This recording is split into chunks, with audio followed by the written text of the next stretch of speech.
Today, we're going to unpack something pretty amazing. We're looking at an ancient story, but not just as a piece of history. We're going to treat it as a seriously sophisticated case study in leadership and how to manage a nation's economic security. So that's a pretty big question, right? Can a story from thousands of years ago really hold the key to solving the kind of crises we face today? Well, let's dive in, because I think you'll be surprised by just how relevant it is. All right, so here's how we're going to break it all down. First, we'll get a handle on just how big the crisis was. Then, we'll look at the incredible long-term plan that was put in place. We'll see how a whole new resilient economy was built, the kind of leadership it took, and how it turned a disaster into a massive opportunity. And finally, we'll pull out 10 key lessons we can learn from it all.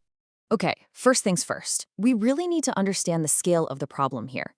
This wasn't just a drought or a bad harvest. No, this was a threat that could have literally ended the kingdom. You see, this wasn't just one problem. It was a triple threat. On the economic front, you had a forecast of a massive, prolonged famine. Socially, when people are starving, you get chaos, unrest, the whole system can just collapse. And then there's the geopolitical angle. This crisis wasn't just in Egypt. It was hitting all the neighboring countries, which put Egypt in a very interesting position. You know, there's a modern term for what they were facing: a structural economic crisis. This means it's not just one sector like farming that's in trouble. It's a crisis that threatens the entire foundation of the economy. The stakes? They couldn't have been higher. So, faced with this total nightmare scenario, a leader named Joseph steps up. And he doesn't come with a quick fix or a patch. He comes with a full-blown, long-term strategic plan. Let's get into the thinking behind this incredible response. And this is where it gets really smart. He took what was essentially a vision, a dream, and turned it into a tangible 14-year economic plan. I mean, this is a textbook masterclass in long-term strategic planning. He's not waiting for the disaster to hit. He's managing the risk years in advance. And then comes this key moment. This is a total game changer. Joseph doesn't just give advice from the sidelines. He steps into the arena. He says, I know what to do, and I have the integrity to do it right. Put me in charge. He's asking for the responsibility. What we're seeing here is a perfect example of what we now call competency-based leadership. The job didn't go to a friend or a relative of the king. It went to the one person who proved he had the skill and the knowledge to handle it. It was a decision based purely on merit. Okay, so a great plan is one thing, but how do you actually make it happen? How did this vision become a reality? Well, it was all built on 4 incredibly strong pillars, designed to make the economy tough enough to weather the coming storm. And when you look at what he built, it's kind of mind-blowing how much it looks like our modern systems. First, he ramped up agricultural output to the max. Then, he stored all that surplus grain, creating what we'd call a strategic food reserve.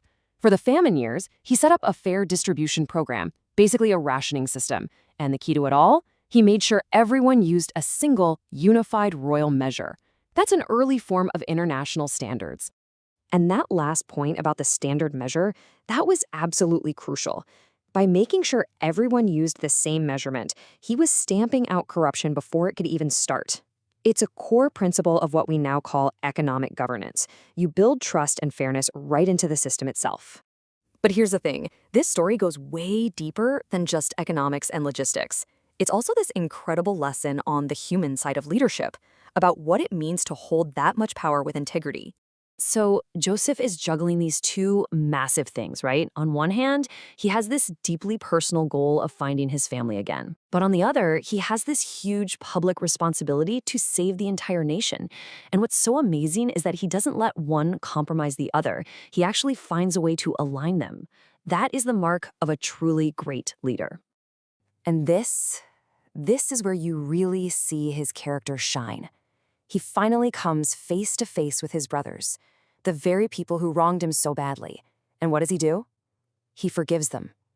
With that one sentence, he just erases years of conflict and sets the stage for everyone to heal.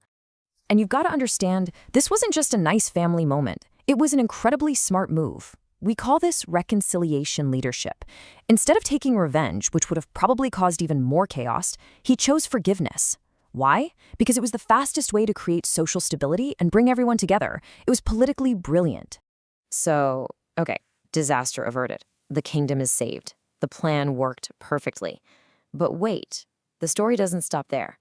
Joseph didn't just save Egypt from collapse. He actually turned the whole crisis into a massive strategic opportunity. Because of this incredible foresight, Egypt didn't just survive, it completely transformed. It became the central hub for grain in the entire region. This gave it enormous economic power and influence. It became an island of stability in a world of chaos. He literally turned the country's greatest weakness into its greatest strength. All right, so let's boil this all down. What are the big takeaways from this amazing story? You can really distill it into 10 powerful principles that act like a blueprint for national security. And here they are. It's about seeing crises before they happen and having a long-term plan. It's about practical stuff like maximizing production, creating reserves, and building fair systems. But it's also about fighting corruption, picking leaders based on competence, and then the really tough stuff, balancing your own life with your public duty and using forgiveness to build a stronger society. It's the whole package. When you put it all together, you see why this worked so well. It wasn't just one thing. It was this powerful mix of 4 elements: having the technical skills, having a solid economic plan, having unwavering ethical integrity, and finally, having real political wisdom. You need all 4. And that's why this story is so much more than just a story. It kind of holds up a mirror to us today. It leaves us with a really important question to think about. As we look at the crises in our own world, which one of these timeless principles do you think our leaders today need to hear the most? It really makes you think, doesn't it?